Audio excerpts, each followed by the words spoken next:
మన రాష్ట్రంలో ఉన్నటువంటి తెలుగుదేశం పార్టీ నాయకులకి, కార్యకర్తలకి, ప్రజలందరికీ కూడా నా నమస్కారాలండి.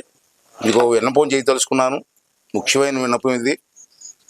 ఈవేళ రాష్ట్రంలో ఎన్నికలు ఏ విధంగా జరిగి చూశారు. ప్రజలు మంచి తీర్పు ఇచ్చారు. ఆ తీర్పుని గౌరవించాలి, మనం గౌరవిద్దాం. మీరందరూ కూడా ఎంతో ఉత్సాహంగా ఉన్నారు, హుషారుగా ఉన్నారు. నేను జారిపడడం చూశాను. హింసెత్తున్నారంటే హుషారుగా ఉన్నారంటే రాష్ట్రంలో తగలబడిపోయింది. ఎన్నో హింసించారు. పోలీసుల దగ్గర నుంచి అందరూ కూడా నానా కేసులు పెట్టి హింసించారు. ఎంతో మందిని చంపేశారు. నాలాంటి వాళ్ళ మీద ఎంతో మంది మీద కేసులు పెట్టారు. కొంతమందిని అయితే ఇంటింటికి వెళ్ళి చంపేశారు కూడా. దౌర్జన్యాలు చేశారు, ఇల్లులు తగలబెట్టారు. ఎస్సీ, బీసీ, ఎస్టీ అని చూడకుండా అనేక కేసులు పెట్టారు. ఆ బాధ మనకు ఉంది, మీ అందరికీ బాధ ఉంది, నేను కాదన్నాం. దాన్ని ప్రతీకారం తీర్చుకోవాల్సిన అవసరం కూడా మనకు ఉంది. తీర్చుకుందాం, అది చట్టపరంగా తీసుకుందాం. నేను వదిలిపెట్టను. చంద్రబాబు నాయుడు వదిలిపెట్టినా నేను వదలను. మన మీద ఎవరైతే కేసులు పెట్టారో, మన కార్యకర్తల మీద ఎవరైతే దౌర్జన్యం చేశారో వాళ్ళందరినీ కూడా కటకటాలు పంపిస్తాం. అవసరమైతే వాళ్ళు చర్య తీసుకుంటారు. దాన్ని వదిలిపెట్టే ప్రసక్తి లేదు. ఎంత పెద్దోడైనా. విశాఖపట్నంలో భూములు దోపిడీ చేశారు. ఆ భూములు కూడా వదిలిపెట్టే ప్రసక్తి లేదు. ఎంత పెద్దోడైనా, ఐఏఎస్ ఆఫీసర్ అయినా, ఎవడైనా ప్రభుత్వ భూముల్ని, ప్రజల ఆస్తుల్ని ఎంత విచ్చలవిడి దోపిడీ చేశాడో ఆ సైకోగాడు రెడ్డిగాడు ఒకడు ఉన్నాడు, విజయసాయి రెడ్డి. ఆన్ని కూడా వదలలేను. జ్యుడిషియల్ ఎంక్వైరీ వేసి వాళ్ళందరినీ కటకట పంపించి ఏర్పాటు చేస్తాను. ప్రజల ఆస్తుల్ని కాపాడుకుందాం. ఇది నా విన్నపం. ఇవాళ చూశారు, రాష్ట్రంలో ప్రశాంతమైన వాతావరణంలో ఎన్నికలు జరిగాయి. అది జగన్మోహన్ రెడ్డి తట్టుకోలేడు. ఎందుకు తట్టుకోలేడు? సైకో. ఈ పాటికి ఇంట్లో టీవీలో బదపలిసి ఉంటారు శుభ్రంగా. Psycho mentality. అయినా మనం రెచ్చిపోకూడదు. వాడు మనల్ని రెచ్చగొట్టడానికి చూస్తున్నాడు.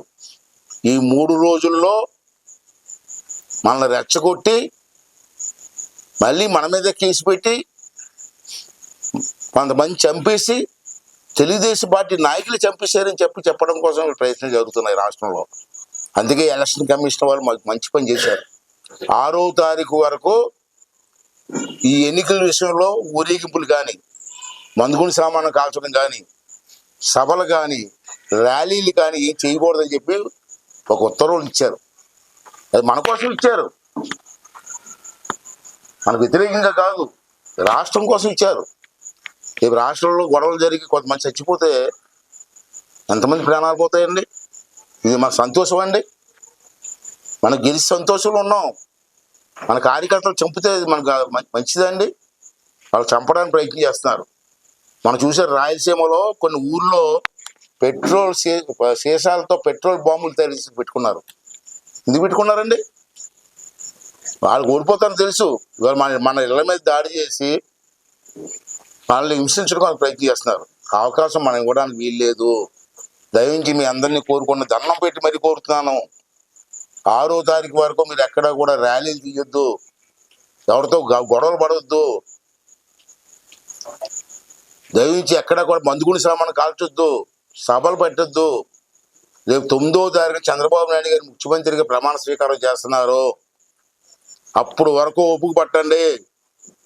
ప్రమాణ స్వీకారం జరిగిన వెంటనే what is Chandrababu Naidu, what is cabinet అని చెప్పి చూపించే బాధ్యత మేము తీసుకుంటామని చెప్పి ఈ సందర్భం మనం చేస్తున్నాను.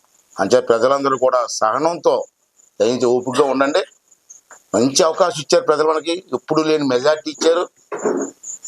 ఆడి ప్రతిపక్ష హోదా కూడా రాలేదు. ఇవాళ ప్రతిపక్ష హోదా కూడా లేదు ఆడికి. అదే అంటాను, ఇప్పుడు కూడా తప్పు చేసిన వాడు దేవుడు క్షమించడండి. అసెంబ్లీలో చంద్రబాబు నాయుడు గారిని వాళ్ళ ఆవిడ్ని తిట్లు మర్చిపోతారు జనం.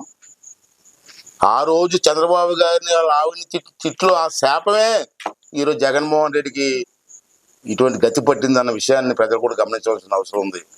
భగవంతుడు ఉన్నాడు. మన దృష్టి అంతా ఒకటే, రాష్ట్రాన్ని బాగు చేయడం, ప్రజలకు అండగా ఉండడం, ప్రజలకు మేలు చేయడం. అని చెప్పి ప్రజలందరినీ, కార్యకర్తలందరినీ కూడా సహనం వహించండి, తొందరపడద్దు. ఎవడన్నా ఏమైనా సరే 9వ తారీఖు వరకు వెయిట్ చేయండి. 9వ తారీఖు తర్వాత ఏం జరుగుతుందో చూడండి. అంతవరకు అందరూ కూడా సహనంగా ఉండమని చెప్పి మీ ద్వారా రాష్ట్రంలో ప్రజానీకానికి, కార్యకర్తలకి అందరికీ కూడా మనం చేసుకున్నానండి.